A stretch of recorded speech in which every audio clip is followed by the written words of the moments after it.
What is up, everybody? Welcome to the Mash and Drum Whiskey Room on this Whiskey Wednesday night. What is up, everybody? I am pumped up tonight. We had two incredible guests that are about to come on in a little bit. I know you guys are pumped to talk to them, and so am I. We're going to be talking to Mark and Sherri Carter from Old Carter Whiskey Company, probably making some of the most unique and well-blended whiskeys on the market that I've tasted in the most recent memory. So just really want to say hi to everybody real quick. We had a lot of you coming in, jumping in pretty early. Let me see here. Going to the chat, we had the pregame squad that came in: Jason Brown, Tim Gorgeous, Honest Charlie, John Bell, Keith Schmidt, Christopher David, Alex Scavo, Honest Charlie, Mike Franklin, Trev Wilson, of course, the Wrench. Rarebird 101 is here. I know he's a big fan of Old Carter as well, just like I am. Monroe Doctrine is here. Donald Rance, my Irish Whiskey Yoda. What's up, buddy? Rod's Wood Turning Shop, Jeffrey Noller, Barn Door, Robot Scott. A bunch of you guys in here. So before I bring them on, I want to just say a few things just to get out of the way here. First of all, it was great to see Chris from Bourbon Sane back live tonight. So thanks, Chris, for leading up to tonight's live stream. I thought, I know you have a lot of stuff going on and you're busy, but I'm really glad to see you when you can, doing the live streams on Wednesday. So thank you so much. Also, I do want to say thank you for all the amazing support I got from my overhyped and overpriced bourbon video. I thought I was going to get a lot of hatred for that video, but apparently a lot of people agreed with me. So I want to say thanks for that. I did. I got a little angry, and people were like, "We like angry Jason. He needed the Italian and the everything needs to come out a little bit more." So I thought that was pretty funny. Believe me, that stuff will be coming out more. But it was hysterical, and some of the comments I got. I saw it being posted on Bourbon threads. People were talking about it. I honestly didn't think it was going to be that controversial, but apparently it was. But I'm glad everybody enjoyed that video. I did mention Old Carter in that video as some of the really good MGP and, really great MGP offering to get if you're looking for, juice that's sourced from there and the incredible things they do with it and other distilleries as well. So I did want to thank her. Yeah, I was fired up.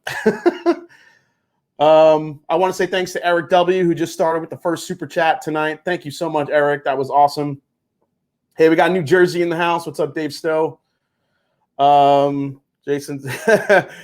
yeah, Rev Jason. That's what people were calling me. Yeah, we like angry Jason, getting upset about grown men crying over not getting their horsies. Yeah, that's what I said because I was pissed about that, honestly.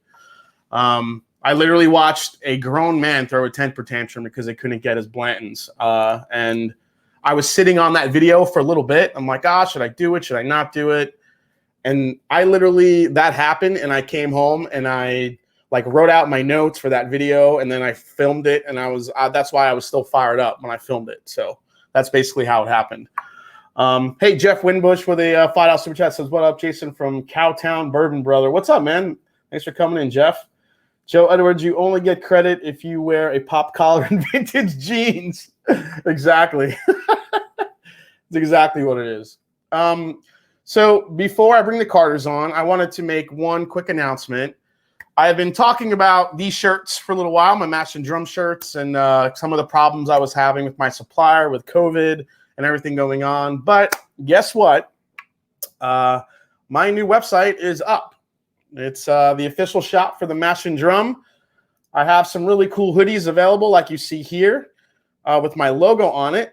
I also created this shirt, which I wore at the Bastards Ball, which have some of my favorite drummers listed, Rich and Starr and Keith Moon and Neil Peart, John Bonham, Stuart Copeland, and then at the very end, and Bourbon. So that's one of my favorite shirts. And then I also made this shirt because you guys make fun of me for the way I say water all the time. So it says Bourbon, water, and repeat. So that is another cool shirt if you guys want to get. Available in hoodies, women's shirts. I'll be adding some more designs as the next couple weeks go by. And if you guys have a idea for a shirt that you want to see, I will make it. I'm also a little bit of a designer, so I can make any shirt. You guys have a cool idea about a shirt, anything that I say or anything that you've just always wanted to see on a shirt, shoot me an email, send it my way. If you're interested in a shirt, in the description on this video, you could click the link to go there and buy a shirt, all different sizes, all different colors. Have at it, guys. So let me click that off. All right. So with that, it is time to bring on the special guests. Ladies and gentlemen, let me set up this and then bring on Mark and Sherri Carter. How are we doing, guys? Great. Hey, everybody. We're good. How are you? Doing very well. Thanks for joining us tonight. I've been very excited to talk to you. So, you know, we have a little bit of a history. So myself, Scott from My Bourbon Journey, also Dan the Man Trout. We met up with you in Kentucky for a little bit. We got to sit with you at the at Sealbox and That was great. Drink some incredible old Carter stuff that you guys were kind of working on. You know, some different samples you guys had, and we were really excited. We had a very fun night that night, drinking some great whiskey, and this is the first time I've really talked to you guys since then. So thanks for coming on. I'm really excited to talk to you again. It's our pleasure. Thank you for inviting us. We're excited to be with you. All right, so Jeffrey Wax says we need a T-shirt of a guy crying over Blanton's. Oh, that's a brilliant idea. Done. I am writing that one down. All right, so for the crowd out there that doesn't know about Old Carter, know about you guys, you know, why don't you give us a quick rundown of who you guys are and how you got into this crazy world of whiskey. Well, I'm Mark Carter. This is my wife, Sherri Carter. And I was lucky enough many years ago, I built a very large house, and it was too big to be a house. So I became an innkeeper. I started renting rooms, and this is back in 85 or so. And it took off. And I loved the inn business, and I built a hotel across the street from the little inn that I started with, and started a restaurant in 87. In 87, that went really well. I love wine, so I started buying a lot of wine. And pretty soon, I had a cellar that was about 4,000 different selections. And Wine Spectator actually noticed us and gave us a grand award for our wine list. Now, eventually I couldn't buy most of the wines because they were all allocated. So I said, well, I'm going to start making my own wine. And so I was lucky enough in 98 to start making wine in Napa Valley. And I was lucky enough to find the first guy ever to make 100-point wine in Napa. His name is Nils Vinge. And he became my friend, and he became my winemaker, and that went real well. 98 was our first year, and it took off. And pretty soon, Nils actually suggested I buy a winery or a vineyard, and that was probably in 04, 05, and we did that in 06. Bought a little winery. And we were trying to make ends meet there and make enough money to pay the mortgage. And what ended up happening is we looked for a lot of friends around the country that had inns or restaurants, and we said we could make wine for them.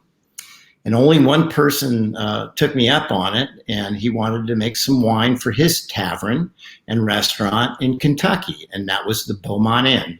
And that was Dixon Dedman, and I knew family for many years. Yep. I knew Dixon almost from the time he was born. Yeah, it was kind of crazy. Wow, really? That's interesting. So not a lot of people may know, but you guys were paramount in bringing back the Kentucky Owl label. How did that whole? So obviously you had a relationship with Dixon and his family. How did that exactly happen? Well, Dixon's dad, Chuck and Helen. Chuck had told me about their their inn, that they used to have a tobacco. They used to also make bourbon. And this is back 35 years ago. And I never forgot the story because he told me the story where it went downriver and they never got their bourbon back. And after Prohibition, and it went up in the fire. And the whole story that everybody I think knows today, which is a great story. And I, said to Dixon, instead of making wine, I said, why don't we bring your bourbon brand back? And Dixon had probably kind of dreamed of it, but I don't think he ever thought it could be possible. And I said, well, let's do that instead. And so he said, we could do that. And I said, yeah, we can do anything we set our minds to. I said, Sherri can do labels. She's done all the labels for the winery. And, I've got a guy at the winery that can do all the compliance stuff. So, and I got a little money. So let's do this. And it just took off. And that was the restart of Kentucky Owl. So I don't know if you guys know, so sitting to the left of Mark Carter is the beautiful Sherri Carter. And she happens to be a very gifted artist who actually designed the bottle label for Kentucky Owl.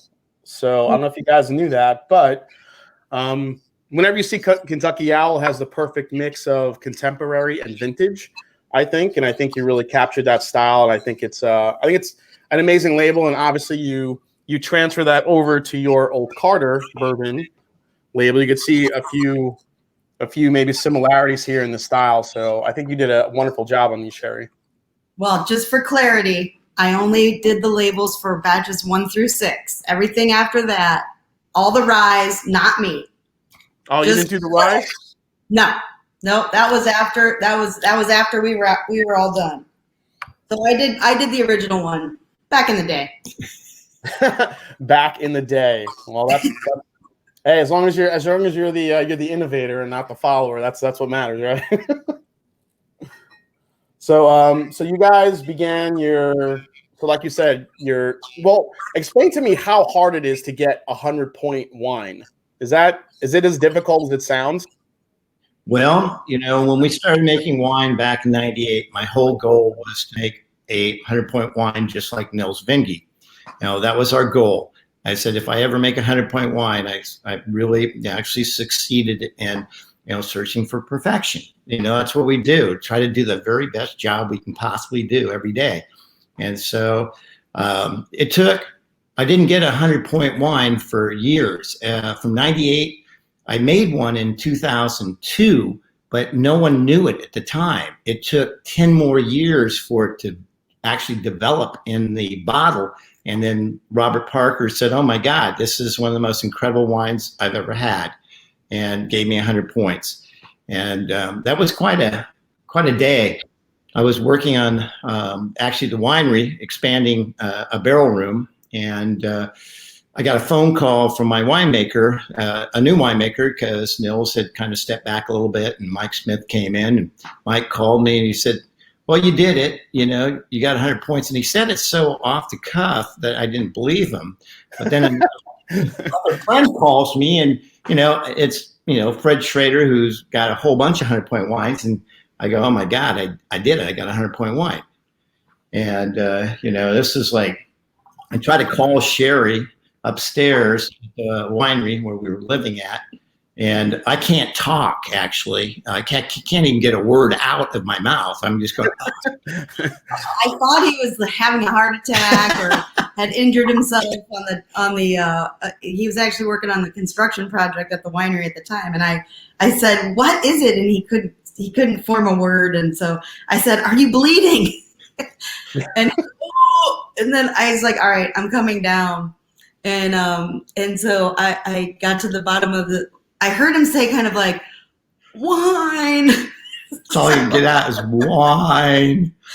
So I was like, what the hell is he trying to, what's going on? So I got down to the bottom of the stairs. We lived above the winery, above the tasting room in a little tiny apartment for a long time. And I got to the bottom of the stairs, and he looks at me and says, we got 100. And then he started crying. That's such a cool story, because as Jeff Winbush said earlier, this is what really makes America great: the small businessmen and women who chase a dream and make it happen. Yeah, baby. Joseph Brazo says, Mark, this is in California, right? Yes, Napa Valley. We're Calistoga. Calistoga, great little cow town. My bourbon journey says, tell Mark and Sherri I say hi, you crazy bastards. The Scott. Hey. So before we get into the next phase, let's sip some whiskey here. Oh, good. Okay. Yeah, I'm ready. Enough talking. Let's drink. What are you gonna sip So first? I'm starting off with your batch 3 rye, because your rye was the first Old Carter whiskey I was introduced to. And I remember when I tasted it for the first time, I was like, wow, they really got something interesting here. So batch 3, I believe it's a 95.5 recipe, correct? That's correct. Yes. 116.2 proof. So it's got a really nice, I love when ryes are in between that 110 to 120 area. I think it's kind of a perfect way to get, really big flavor and still get those rye notes without being overwhelmed by alcohol. So I wanted to ask you guys, when it comes to picking barrels, so the rye whiskey is sourced from MGP, is that correct? It is distilled in Indiana. Yeah. Distilled in Indiana, yes. And everybody knows where that comes from. Yes, of course. So tell me about this rye blend, this particular batch 3, and also talk a little bit about how your blends differ, how you, when do you go in with a certain profile you're looking for? Does sometimes things happen by accident? I know you both have different palates, which I think is fascinating, because I remember you blinded both me, Scott, and Dan. You blinded us. I forgot which batches of rye they were, but you gave us a rye. I think it was actually 3 and 4, I believe. And you were like, here, try one or try the other. And then you had picked one, Sherri, and Mark had picked the other. And they were both very different, but still very good. So how does that work out, if you're looking now from 2018 on, since you started Old Carter? So that's a great question. And actually it ties right into, us starting the Old Carter brand, because kind of by accident, I guess, we came out with the rye first. So when we started the brand in 2017, we were like, let's do some rye. We never did that before. Let's start with rye. And so we put these 2 blends together, and we both, let me also clarify that even though I'll do one and I'll fall in love with it, Mark will do one and he'll fall in love with it, we both have to approve of them. Yeah, we love them both. We do love them both, but usually one has one stamp and the other has the other stamp. So that's kind of what started out, and I think those were the 2 that you guys had that time, batches 1 and 2. So we came up with these blends. I loved one, Mark loved one. We couldn't decide which one to do first, and so we were taking the samples out and about and trying it with all of our friends and saying, okay, you guys, you have to help us decide which one should we do? Which one of these should we make? There's Alice. And so lo and behold, the answer out there was 50-50. So we'd give it to 10 people, and half of the people would like one and half would like the other. So they were zero help at all. And then finally we took it to the Justins at Justin's House of Bourbon now. At that time, they were our buddies, Justin and Justin. And we thought, all right, these guys this is going to be final. Like, we're going to get through this. Mm-hmm. One liked one and one liked the other. Yeah, still a split decision. So it was a split decision. However, Justin Thompson said, well, guys, do you want the good news or the bad news? And Mark said, hey, I like good news. so Justin Thompson said, well, the good news is there is no bad news. They're both delicious. Why don't you make both of them? So we went, we could do that. We can do that, yeah. And so that's how we started doing these his and her ryes. And so we've just kind of carried it through. So every spring we've done now 6 batches of rye, and one is favored more by one of us and one is favored more by the other. So that's that. It's really hard to make that final decision when you have, different batches that you've blended and you love, and you go, you're kind of almost splitting hairs sometimes. Yeah. But, so they're all, that we do, all the batches we do, we fall in love with. And then you got to just finally say, this is the one. And especially with the bourbons. And we're blending again right now, finishing up. In fact, we're going tomorrow to actually blend. So it's been the last few days of fussing over that. And you guys, now correct me if I'm wrong, but you guys aren't picking your general selection of barrels from MGP. You guys are picking some pretty select barrels that you guys have basically paid for, correct? What ends up happening, we'll buy a large lot of barrels. For us, large. Yes. Really large. It could be anywhere from, 20 barrels to 100 barrels. Yeah. And then we'll taste through them and say, well, really love this, and this might need more time, or we'll put it away, or may do something with it and bring it back later on. And so this blending session, we did over 100 barrels, tasted over 100 barrels to put all the batches together. That's not a bad day. It was a week. It was a good week. Yeah, because we kept going back and tasting everything. You have to, especially when you blend. Some of the different batches, we have up to 20 different blends that we put together. Or 48. For Sherri. So in talking to you guys beforehand, I know you guys very much you really go for balance overall, and I think in the whiskeys that I've tried, I think that definitely comes through. And that's what I loved about the ryes when I first tried them. The Old Carter ryes are the perfect blending of rye spice and also sweet, and also a great finish as well. You get the pepper, you get some of those sweet flavors. You get the baking goods a lot in some of your ryes as well. I think I forgot who it is. Who's the one that likes it more citrusy, and who's the one that likes it more sweet? Oh, we'll never tell. All right, we'll just have to go on life just wondering who likes what. Okay, that's perfect. But we do like really well balanced, and we like all of those things. Mouthfeel, we like either high notes, citrus, but a lot of richness. Definitely balance. Balance. Mouthfeel is really important. Yeah. So this batch 3, and the guy and everyone who watches me knows I can't stand black licorice, but I do get a black licorice note in here, but I don't hate it. It's more of like the sweet. It's more of like the Twizzler black licorice, not like the raw black licorice that you sometimes get. And there's also like that. There's also like a brown sugar element to it as well to go along with the rye spice. So when I say balanced, it brings a lot to the table when you're looking at the different realms of flavors here. Well, thanks guys for coming on. I want to say cheers. Cheers. Cheers. Thank you. This is really fun, actually. All right, so let's see if we get some questions here.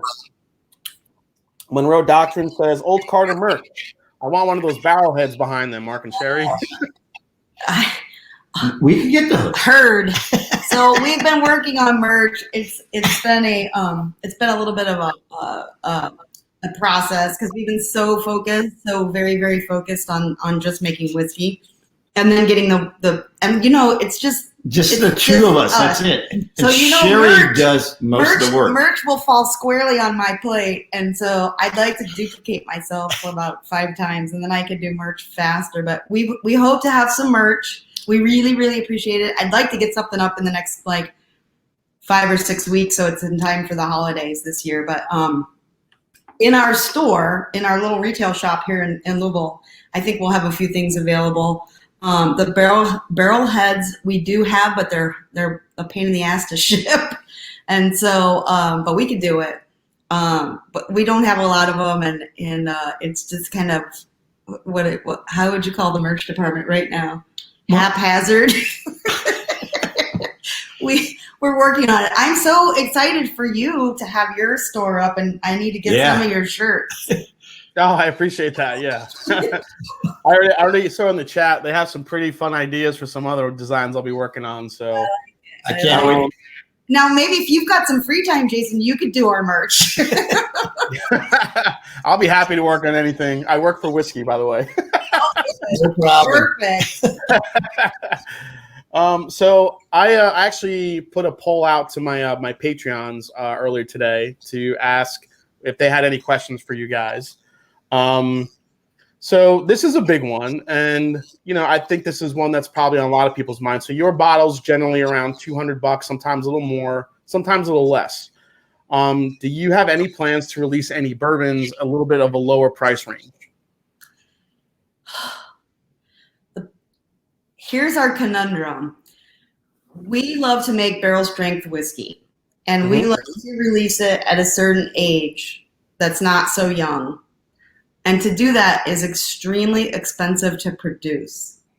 So we've thought about this a lot, to be totally honest. And we thought about doing something that was a lower price point, a larger scale, but it would have to be proofed down. And I just don't feel, don't feel like it's kind of like what we strive to produce. Also, for lack of a better, way to put it. We love full flavor.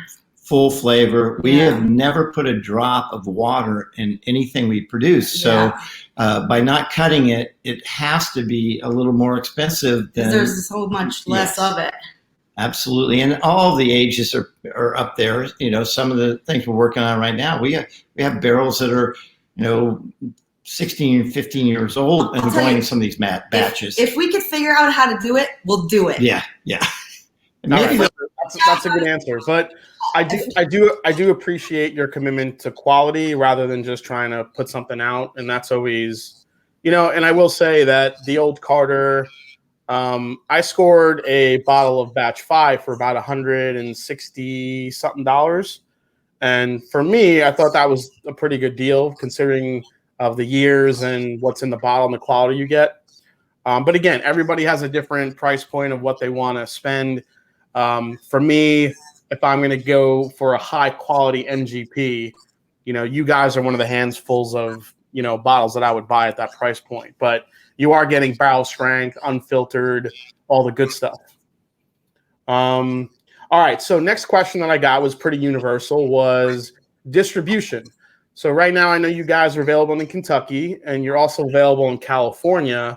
Are there any other states available that you've kind of went into that we've missed, or any plans in the future to branch out a little bit more?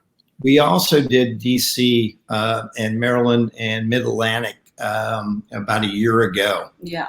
Okay. So we figured that, and we're trying to grow, incrementally at a pace that makes sense.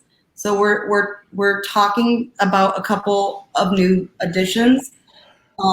It's hard to fulfill everybody's expectations on the distribution channels who want it or are already in the pipeline, and then bring in more people because we're very comfortable making this about the size batches we're making. Although the fall batches, we're actually increasing a tiny little bit, which is very cool.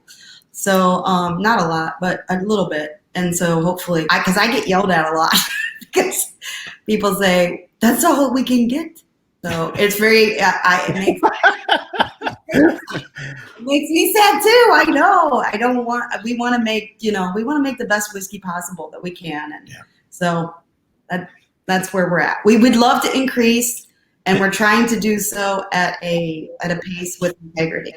Also, one of the things that people may not know, we have been distilling for almost 4 years at a couple of our friends' distilleries. And, it's almost 4, coming up on 4 here pretty quick.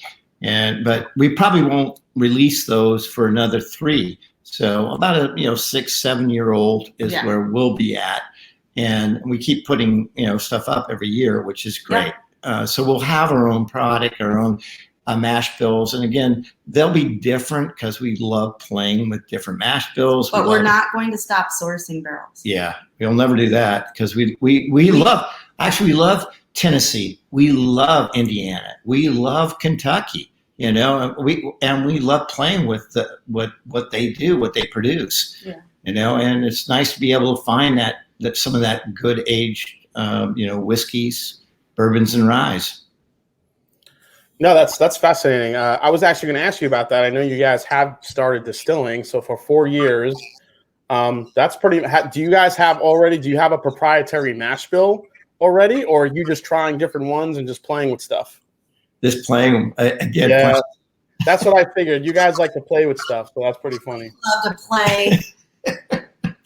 And hey, that's the beauty and fun of it. So, for us, Andrew Buchanan asks, any plans to expand into Texas? Well, someday maybe. We love Texas. I used to, it's a big market for us in the wine industry. Yeah. And I think it would be also for, for our bourbon. So, yeah. But Rare Bird 101 says, send me all the bottles and I'll distribute to my liver appropriately. So, thank you, Dave. Can't wait for the new blend. So, all right. So before we get to our next questions here, I did want to ask. So tell us how to, when you guys ventured out to starting a whiskey brand, and sourcing the barrels, how does that work up front when you want to start your own, your own brand? How does that work? Do you just had an idea of where you wanted to source your barrels at first, or kind of take us through that process quickly? How does that manifest itself from idea to this? First you look in the mirror and you tell yourself it's okay to be crazy. It's cool. Totally fine. Everything's fine. And then you just gonna jump off the cliff. So, it's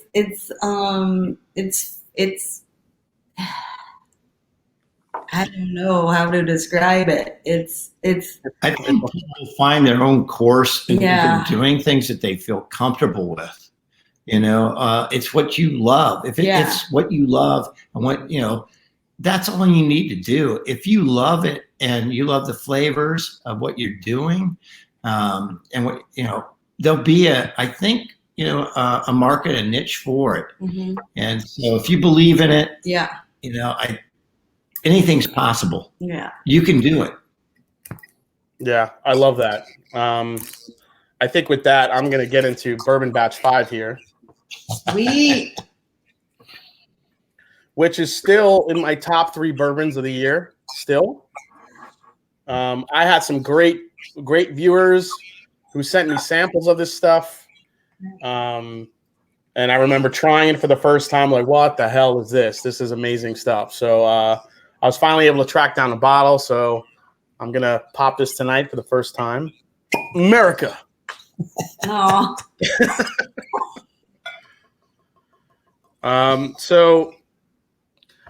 We had a question come up in the chat. So, Sherri, tell us about your inspiration for the Old Carter label design. Cool. So, I have always been an artist, and I'm also a graphic designer. And so my subject has most often been horses. And so the horse on the label is a woodcut that I did about 20 several years ago. And happens to be one in a series. And we've played around actually with the idea of doing some more labels with some of the other horses on the labels. But that particular horse, it's called Heavy Horse, is the name of the woodcut. And that particular piece of art was the very first piece of art that Mark purchased from me from my open studio way back in the day.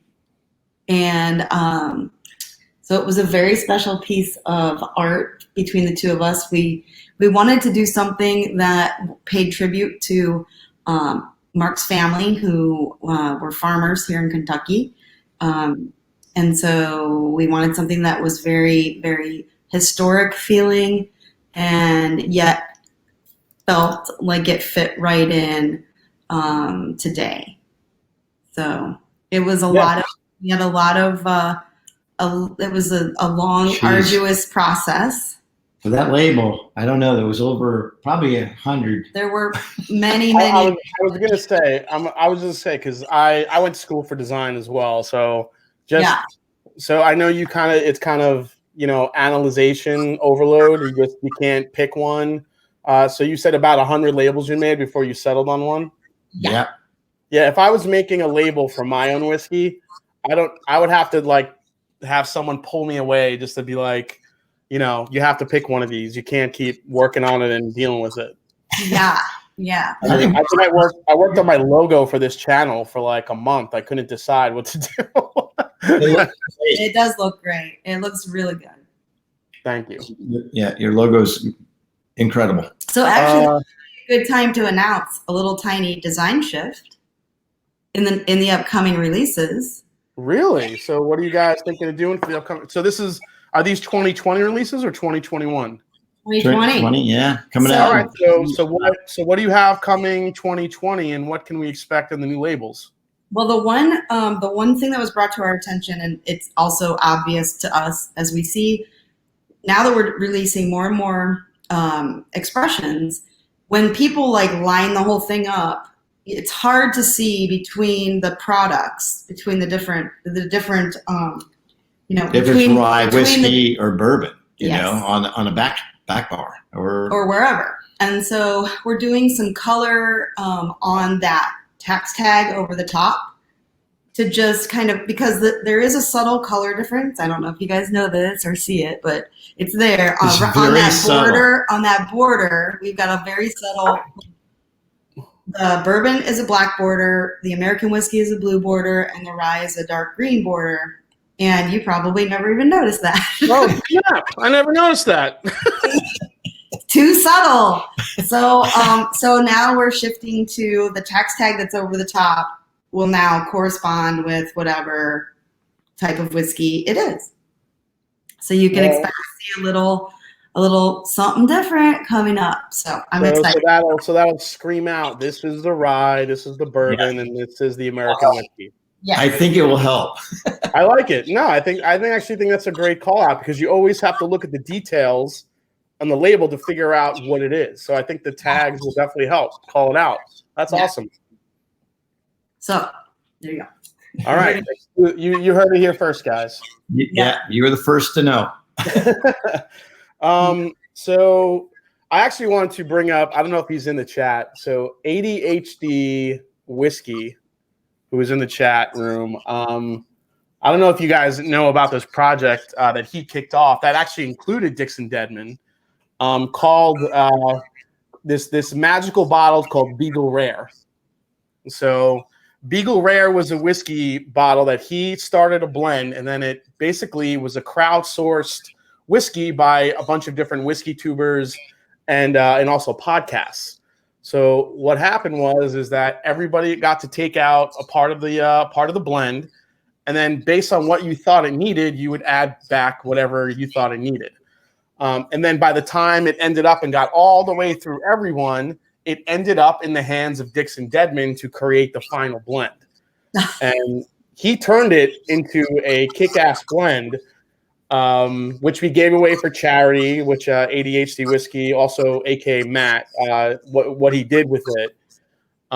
We raised a ton of money for St. Jude Children's Hospital, which was amazing. But I do want to mention that the name of his kind of fake distillery was called Old Charter. Not Carter, but Charter. So SHARTER. And I thought the similarity to Old Carter was pretty amazing. Wait, yeah. Where is he? Yeah, he's in the chat. He goes, "Uh-oh, Matt's in trouble." Yeah, I think you have to, next time you guys have a moment, you have to go and watch the trail of that bottle, the history and how it went through all the different channels. It's pretty brilliant what happened with it. I would love to look at that. Check that out. I figured you guys would appreciate it, because not only is the distillery called Old Charter, but it's also a universal blend, which I know you guys like. So I wanted to mention it and also call out Matt or ADHD Whiskey for doing such a wonderful job with that again. So thanks, I'm glad Matt. you were able to raise some money on that. That's great. Excellent. Yeah, it was awesome. It was awesome. We just got a super chat from Mark Royland. Says, great show, Jason. Thank you so much, Mark. I appreciate that. So what made you guys pick? Did you know right away going in you want to do a rye, a bourbon, and American whiskey, or did any of those happen by accident? All accident. We just taste stuff and say, sometimes you just go, boy, this is really ready. Mm-hmm. The only reason we really did rye is with the other brand, we had always done bourbon, and we said, well, we want to do something a little bit different, just to say, hey, here we are, we're new. And so we did rye, and we didn't know that, anything else was going to happen, but we said, we love the taste of rye. This is really interesting.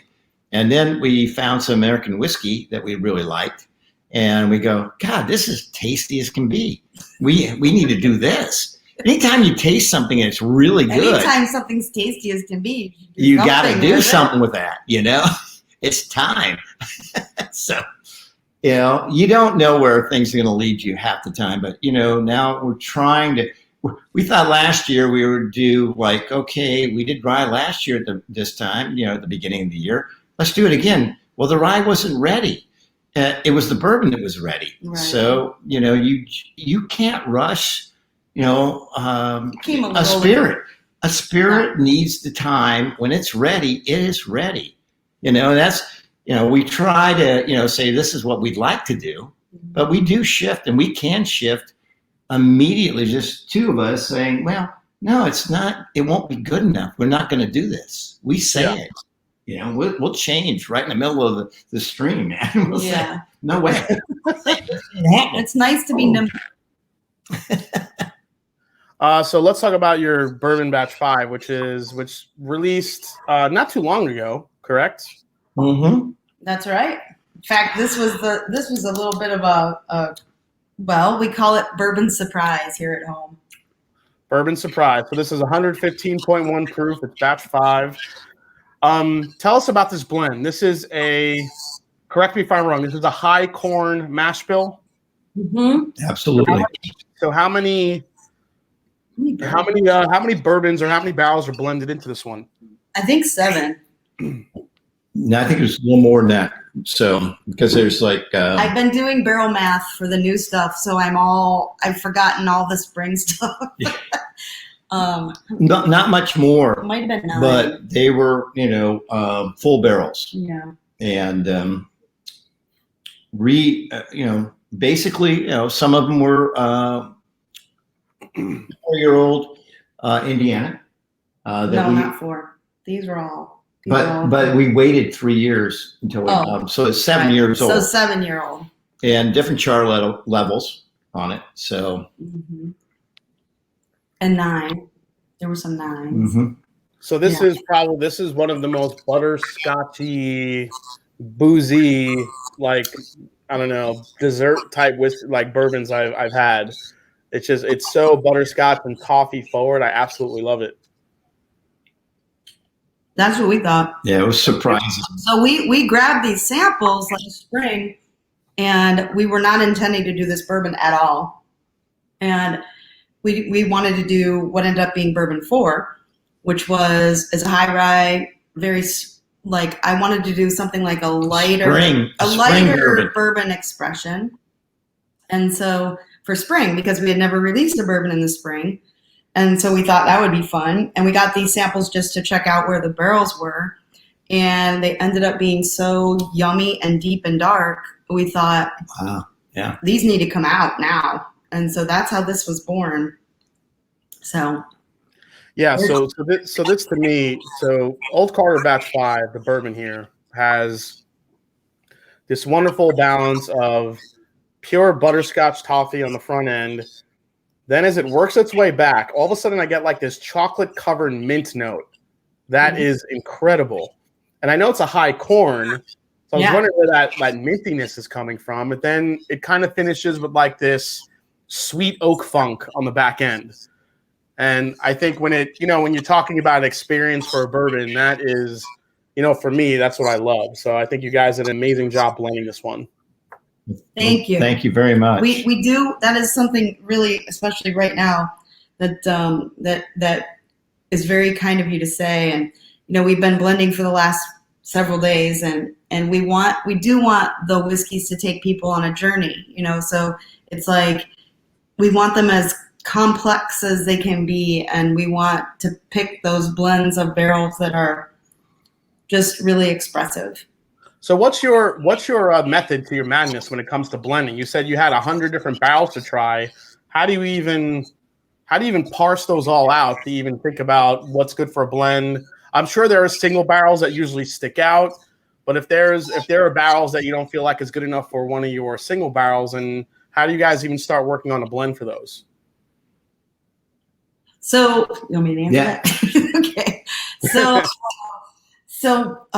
we start out, we taste every barrel. Yeah. And then it literally is just a start by, process of elimination. Like, okay, I think we should start with these ones and then work our way through those. And then it is blend, blend again, blend again, blend again, blend again. I mean, it's always incredible how the addition or the subtraction of one barrel will shift an entire flavor profile. Yeah, absolutely. It's mind-boggling. And a lot of times you'll have barrels that you love individually, and then you put them together and they're terrible. In fact, I have written down on one of my tasting notes, you have to keep a lot of notes. Yeah. And so it was like, we did this blend, and it was a 5-barrel blend, and they were so good together. Mm-hmm. And my tasting notes were, this is terrible, absolutely awful, undrinkable. Like, okay, that didn't work. Yeah. And back to the drawing board. So, it takes a lot of patience, actually, is what it takes. Yeah. And then I'll wake up in the middle of the night. Last night I got up. A lot of patience. At 3:21 in the morning. It's always 3:21 in the morning. I don't know why. And came out here and tasted through the samples that we had out. I tasted them in the dark, blind, and wrote notes. And that was very enlightening. So. You tasted them that's a cool way to do a blind tasting. You're literally blind. I was like looking at the moon. We have a lot of, we can see the city lights, so it's not super dark, but I didn't know what I was tasting. Some people say that's double blind. That was double blind. Yeah. Here's a cool question. What do you guys do with the extra whiskey that doesn't get used? You drink them? You have to. Mark will tell you what happens to all that. So we have so many little, 200 milliliter samples from every barrel. So at the end, they're sitting around, and and it's good whiskey, good bourbon, and good rye. So I said, well, I can't have all these little plastic bottles or glass bottles around. They're so small, just sitting there. I said, well, I'll do my own little blend. So I will start blending those and make a single bottle out of that. So we have a lot of crazy ass single bottle. They're just sitting here for us to taste and see how we went wrong on those, single barrels. Some of them are very happy accidents. Some are good. All right. So here is some questions. Here's some questions through Instagram that I got. I posted to ask some questions to my Instagram followers.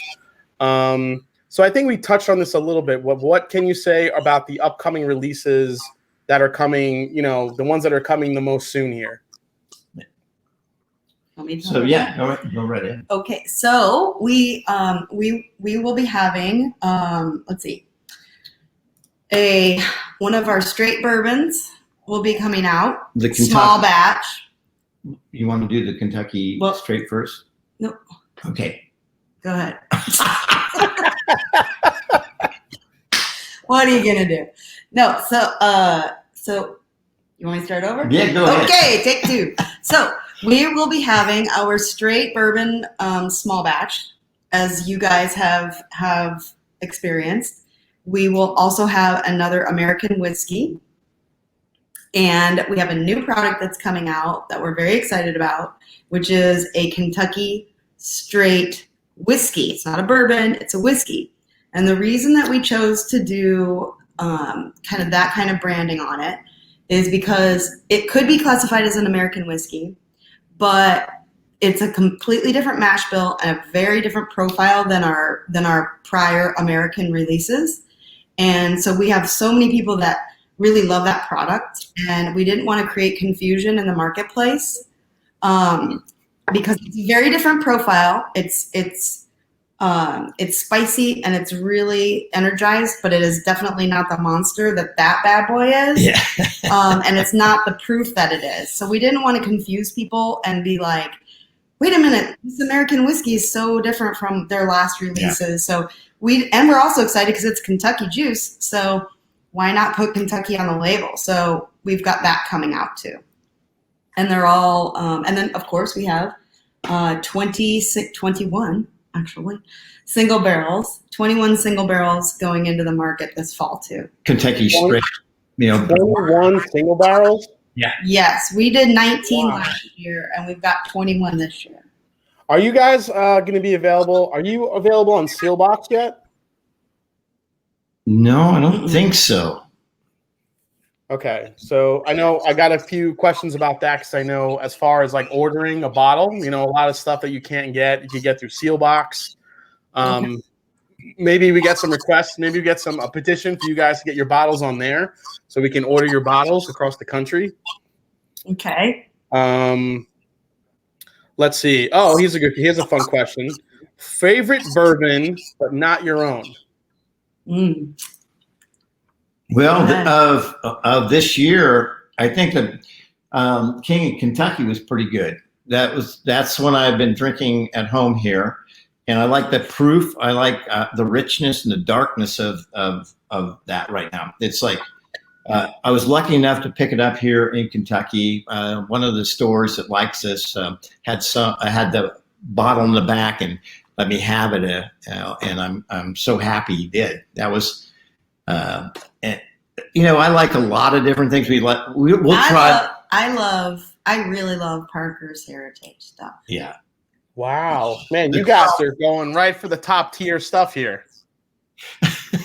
Well, we don't drink a lot of other stuff. We drink, but, I mean, we go when we can go out and drink. We will try anything we've not had. Yes. So yeah. You have to answer that question. Yes, we'll drink it all. Yeah. But we don't really get to drink that stuff very often. But I do like full proof still, Oh yeah, absolutely. Yeah. I mean, I'm a proof guy. I like higher proof stuff too. All right. When is the next batch coming out? Okay. We answered that. Where is your winery specifically? And what's the name of your wine brand? It's just called Carter Wine, isn't it? Carter Cellars. Yes. Carter Cellars. It's in Napa on Tubbs Lane. 1170 Tubbs Lane is the tasting room and the winery, and it's called Envy Winery, which I own half with Nils Vinge, the guy that got me started in the wine business. So for you guys personally, what's your favorite bottle in your lineup? Is it the American whiskey, the rye, or a bourbon? Let's taste that American whiskey and answer that. All right, so you guys. So I haven't opened this bottle yet. This is. Then you don't have to. No, I'm gonna open it because I've been saving it for a good occasion. The channel just did go past. It's at almost 21,000 subs. So I figure you guys signed this, so let's give it an open here. Well, I think the answer to that question is, what time of day is it? Yeah. What time of day is it? Well, what we're drinking usually, it can be bourbon rye or, American whiskey. Well, I mean, from you guys, if you could think back to all the releases that you've put out, I guess, what's your favorite release from everything you've put out so far? Is it one of your American whiskeys, one of your ryes, or one of your bourbons? That is a really good question because they really, really, truly are such different animals. Yeah. Yeah, they are. They're all very different. So is there one that really just stuck out into your head as being something special? Well, I think that Bourbon 5 is Yeah. pretty crazy good that we just drank. Yeah. Yeah, that Bourbon 5 is ridiculous. Yeah, it's really And crazy. it was a real surprise, and we just fell in love with it. Yeah, and it was so deep. Even when I went and tasted that Kentucky, King of Kentucky, and then Bourbon 5, and I go, oh my God, both of these are incredible, and I love the richness of both these two wonderful bourbons, and that surprised me. But I really love the American whiskey. Yeah, Sherri really loves. I really love. And I do too. I do too. But so for those of you guys wondering, this is American. This is their small batch 12-year American whiskey batch number 1, 134.9 proof. For those out there that want to know why this is an American whiskey rather than a bourbon, can you explain that a little bit? Okay, Sherri. Okay, so this is an American whiskey and not a bourbon because it was put into used barrels at entry, and it was also entered at a higher proof of 125. Yeah, so that's it. It is a high corn mash bill. So technically, if it had been put into new barrels, it would be bourbon. But I think that it is a very, very interesting profile, and you can get. We're actually working on the blends that we're going to be putting together this week. Are a lot of 15-year-old is going into that blend. Yeah. So it'll say 13 on it. But you can get these incredible ages on this stuff without having that huge wood presence. And so we just love them. They're yummy. I'll let you dive in. I'm going to go. But they're dangerous. They are dangerous because at 138, 139, it's a sipper. I like danger. So is it considered you generally blending this with a light whiskey? This is it. Yeah, this is technically an American. Yep. Light whiskey. Yeah. It's a light whiskey. Okay, that makes sense. Holy crap! Oh my God, this is caramel bomb. It's carrot. I was thinking brown butter. Yeah, totally. It's the best part of the creme brulee, that top part that you torch. Yep. Like right when it comes to the table, that's what I get. Maybe some powdered sugar on there. It should be actually. I think it should be illegal. Almost, I think. There is a bit of a like a raspberry strawberry thing going on. I'm getting too. Yeah, and you know what? You've got batch one. Do we have batch one? I got batch 1. Yeah. We're on batch 3. Yeah. I don't think we have one at the house. No, we don't.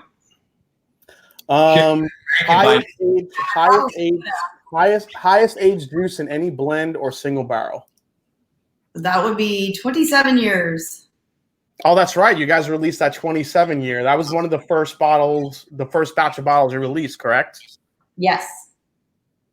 Wow, incredible stuff. All right, guys. So it's 10 o'clock. We've been on an hour. I want to give this time for the chat. If you guys have any questions that you want to throw out to Mark and Sherri, let's do so now. And while you're getting those questions in, I'm going to take a wonderful sip of this stuff. Cheers. Cheers.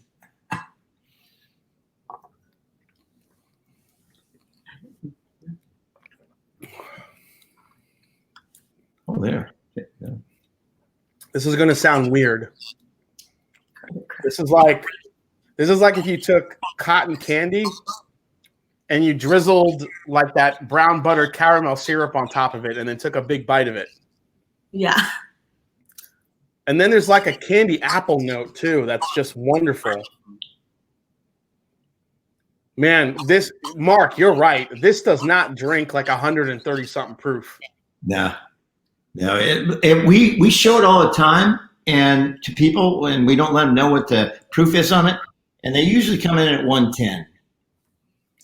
But all right, so this is a question that I was going to ask, but I'm glad somebody in the chat asked it. Keith, I see your question, but I want to ask this one first. This is from Christopher David, one of my amazing legendary German patrons. Cheers, David. Have you thought about aging the whiskey in one of your award-winning 100-point wine casks? We have thought about it. we've been asked about it a lot. Yeah. Okay. And, we are. I'm so traditional when Yeah. it comes to bourbon, and I just love American oak, and I love new American oak. If I'm going to put it in a cask, it's going to be a new American oak cask again, I think. We may do that on some really small scale. Yeah. But, I'm such a purist, and I just want to make, if all I want to do is, if I'm going to rebarrel, it's going to probably be in an American, oak barrel again. So I don't think For a so finish. is the answer, but Anything's possible. Anything is possible with us. I think it's a great question by Chris, just because finishing and doing different stuff is, I know you guys are definitely toying with some new mash bills, which brings me to Keith's question. What are the Carter's opinion on wheated bourbons and whiskeys? Do they have plans to release a wheated bourbon in the future? We do. We do. We have a we wheated. made it. Yeah. We made one of the first things that we distilled in the state was wheated. Yeah. So that's actually in the pipeline. It's on the agenda. We love them. Yeah. They're delicious. Absolutely. All right, guys. So wheated bourbon in the pipeline. That's 3 more years on that one. Yeah. Yeah, a few more years for that one. Here's a good question. Johnny 3, you guys have such great chemistry, which they do. How did you two meet? Okay, that's up to you, honey.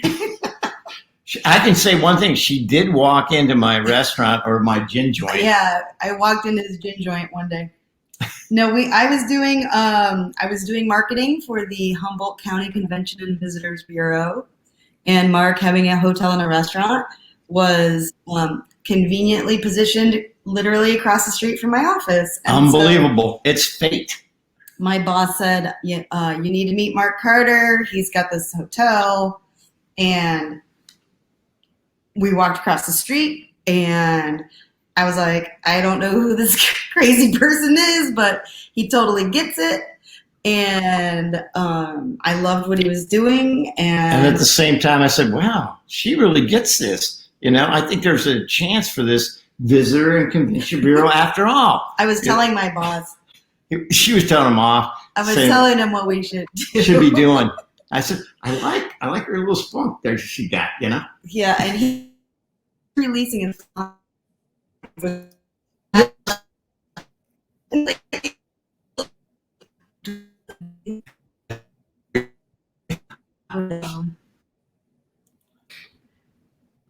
there we go. California distribution. Where are you guys at in California right now? We are in the state. Yeah, and we're covered pretty well. Wine Warehouse is our distributor there, and so they're Northern California and Southern California. Yeah. But mostly, most of the product probably gets to Southern California before it gets to Northern California. That's kind of split. They just split it up. We send about even amounts to both. Yeah. But when we say Northern, it's San Francisco. Here's a good question. This is from Joseph Brazo. He's out actually in Washington, so this is a good question. He said, have you considered sourcing from outside the traditional areas? For example, Texas or Washington. What do you guys think about that? That's a really good question. We really haven't thought about it because we've had our hands full, and we've been able to do some good sourcing kind of in our areas that we're familiar with in our programs. And I think it wouldn't be outside of the idea, but the realm of possibility, but I don't know. Yeah, I mean, we kind of answered this. Wise Guy Whiskey Guy says, when can we expect you, Old Card, in Michigan and Ohio? I live in Ohio, so I would love to see you guys get your bottles here, but I'm not that far from Kentucky either, so I can kind of drive down and grab a bottle if I need to. Well, Sherri's from Ohio, so we're working on some things. So we don't know yet, but we hope to be, like we were mentioning earlier, we hope to expand as soon as it makes sense, and it's we're doing it at the right pace. We got Jazz and Real Hip Hop says, screw it, I'm driving to Kentucky. Who wants what? Yes, come and see us. Jazz and Real Hip Hop, buy all the bourbon batch 5s you could find. Buy them all. Let's see. Mike Maurer, what allocation stores are in the DC area that I could find it? So can you guys kind of guide people in DC where you can get it? You know what? It's a good question. We don't really get a list. Yeah.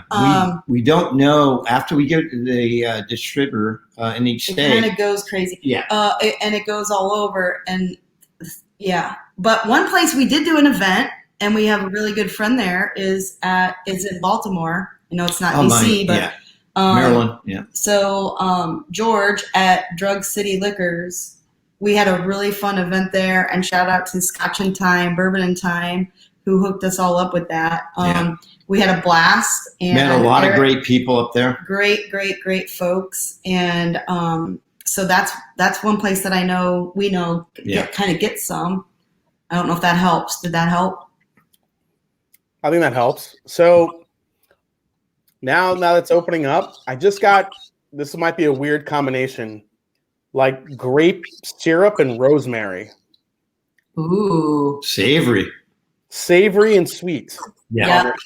Yeah. Like, what the hell what is in this bottle? That's crazy. And we you bring up a really cool point, because when we just did that single barrel selection, the 21 that we pulled, sometimes barrels like lean towards savory. Yeah. Like, not everything is going to be this sweet roly-poly wood thing, but I love exotic barrels that are like, apricots, soaked in tea. Yeah, dry. Crazy stuff, tea, like dried herbs. Orange. Yeah. Yeah. Hey, I want to say hi to Santa Cruzin. What's up, buddy? Haven't seen you in a while. Glad to see you as always. I want to actually bring up your space that we were talking about a little bit. When we were in Louisville, we got to see it, the very beginnings of it. So Mark and Sherri are working on their own building, almost a showcase for Old Carter Whiskey Company in downtown Louisville, Whiskey Row. Tell us how that is going. Well, I think it's going pretty well. We're just, ready to finalize everything and open up the door here. And it's got to be a week or 2 weeks, because there's nothing else to do. We just got to get the final permits and occupancy permit. And we're in there. We can actually do some single barrel bottling there, which will be fun. And, say hello to all our friends that come into, Louisville. My husband is very ambitious, because I think that's very ambitious. Well, they can come by and see us. We would love to be open. It'd be awesome to be open in 2 weeks. But the reality of it is we're really focused on getting the space in the back together for our bottling space. So this space will in essence be a showcase for you guys for your whiskey, correct? Yes. Retail up front, some bottling space in the back, and open by appointment. We still don't really know what that's going to look like. Since there's only 2 of us, we got to figure out who's going to actually be there. we got to figure out who's going to be doing the tours and who's going to be doing the tastings. And we also have to go home and make wine at some point. So that's on the agenda too. Scott from My Bourbon Journey says, it sounds like a special bottling opportunity. So I think Scott is, he is volunteering himself and myself to maybe fill some bottles for you. Love it. We'd love that. Come on down. We need all the hands we can get.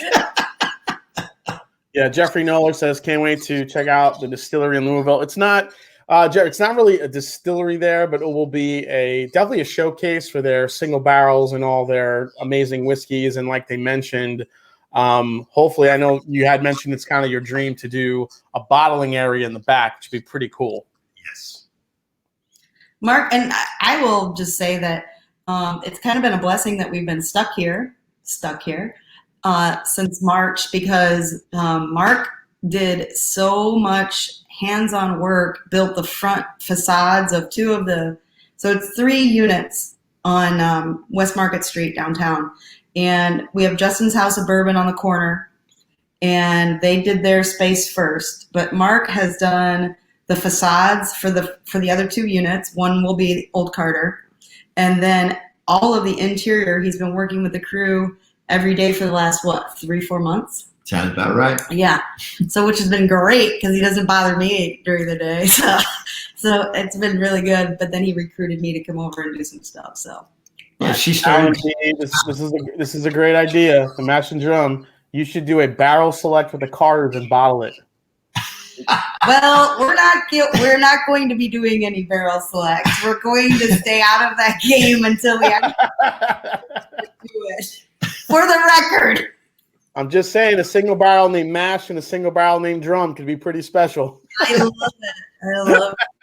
We love you. Thank you. I got enough juice to do it. Let's see here. All right, so a couple final questions that I like to ask when I'm interviewing either distillers or founders, whoever it may be.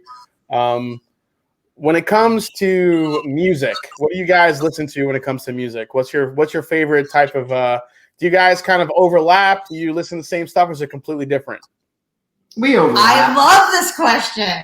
I love this question because I cannot work without music on.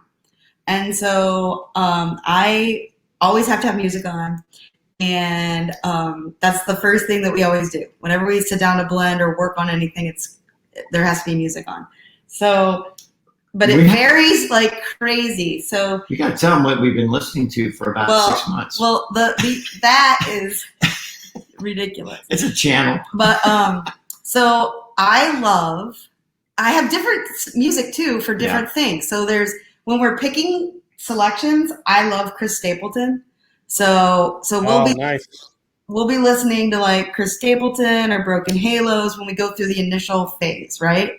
So it's like, let's just listen to whiskey music. Okay. So then we're blending. And then it kind of goes into like maybe some Van Morrison, or some classic stuff or some I like blues. A lot of blues. And who's that guy? I love Leon Bridges. So that's like takes us into that blending zone. But I have one station that I love to listen to when I'm writing the labels out because, I write all those crazy labels out. And it's Fleet Foxes. And I don't know why that music just puts me in this like Zen space. So I just like get into my groove and I can write hundreds and hundreds of labels with that music. Wow. But for happy hour. Well, we'll probably maybe do some Diana Krall, some Dean Martin, And lots of Canadian Sunset. That is our channel. That's actually waking up in the morning, actually. No, it's not. Nice. We got a little Dino over there. Little Dino. That's my boy. That's my man. I love the Dino. Yeah. I think Chris Stapleton sounds like he just drinks whiskey all day and just has the most amazing. Yeah. If I had Chris Stapleton's voice, I would never talk. I would just sing all the time. I know. I love the guy's incredible. We saw Lexington, and it was a phenomenal concert. I go to concerts and I just bawl my eyes out through the whole entire show because I'm so moved by live music. I could see Dean Martin with a bottle of this next to him, just being, snapping his fingers a little bit. How you doing, you son of a bitch? I love you. Come here. I could see Dino. He was cool. Chris Stapleton is 100% whiskey music. Also, Brothers Osborne. Yep. How do we get to meet Chris Stapleton? That's all I want to know. Can I get him a bottle of whiskey? This is a good question. Everyone is trying Toasted Barrel. Any plans on doing maybe some Toasted Barrel releases? I think you guys have such higher age stuff. I don't feel like a Toasted Barrel would work well. Right. Yeah. I get swallowed up. I would like to do toasted barrel, but on a different kind of product. Yes. Like your toasted wheated bourbon. That might be kind of cool. Maybe. Maybe. Yeah. Younger. Yeah. All right. So last question before we sign off here. Where do you see? And actually, I want to actually thank Johnny3. Let me see if I could find his question. He said, "Here you go. Where do they see Old Carter in 10 years?" Who the hell knows? We're just trying to get to 10 days from now. Yeah. Tomorrow's always a good day. That's a great question. I mean, obviously we're putting down a root here. Yeah. And you know, we hope to grow.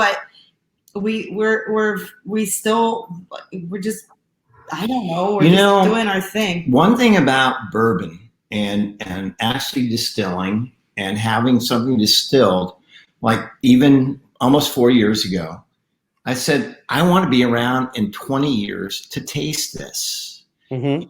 That's the great thing about bourbon. Yeah. It lasts. And you're sitting there and it's almost like putting up a crop every year, but something that you can, like a year, a date, an age, you know, it's like, I just can't wait for 20 years to taste something, you know, I want to be there. So that's I'm going to be there, you know? Yeah. Oh, I have no doubt you're going to be there, Mark. I can't wait. It's going to be so good. Yeah. Before we sign off here, if you guys want to meet Chris Stapleton, I know you said no barrel picks, but I think if you let Chris Stapleton do a barrel pick, you'll be able to meet him. I didn't know he did picks. I'm just saying, old Carter, Chris Stapleton edition, concert at the new space. There you go. Love that. We'll work on it. All right, guys. Well, with that, I think we'll give it a quick sign off here. I do want to obviously say thank you to Mark and Sherri Carter for giving us a really good amount of time tonight to just hang out, answer questions. You guys got to learn what's coming down the pipeline, what's coming down even further in the pipeline. All I could say is that if you have the means, if you have any way to either try their stuff or possibly pick up a bottle, please do. It's absolutely, I've never had a bad Old Carter bottle. The 12-year, the bourbons, the ryes are all phenomenal. You will not be disappointed in anything you purchase from them. I will say, please, if you can, Mark and Sherri, please get on Sealback so maybe more people can get your stuff. We don't know what we don't know. Yeah, we don't know what we don't know. There you go. Yeah, try to get on Sealbox. I think there's a lot of great craft bourbons on there. A lot of great brands like Foregate, some other brands, and I think you guys would do really well on there, and people would buy up your stuff like this. But yeah, thank you again for coming on. I do want to say, for those of you guys that are working on blends for Blendageddon, this is the last week you can get stuff submitted. I will be starting Blendageddon at the end of the month, and I've already received about 22 or 23 different blends to try from you guys to see who's going to be crowned champion. Next week, I will reveal what the prize is going to be for the winners. And with that, I think we're going to call that a show. Thanks so much for the support. Thanks for watching, guys. And as I always say, it's not about the whiskey. It's the people you share with. Cheers to the Carters. Thanks for coming on. And I'll see the rest of you guys next week. Take care. Okay. Cheers. Cheers. Cheers.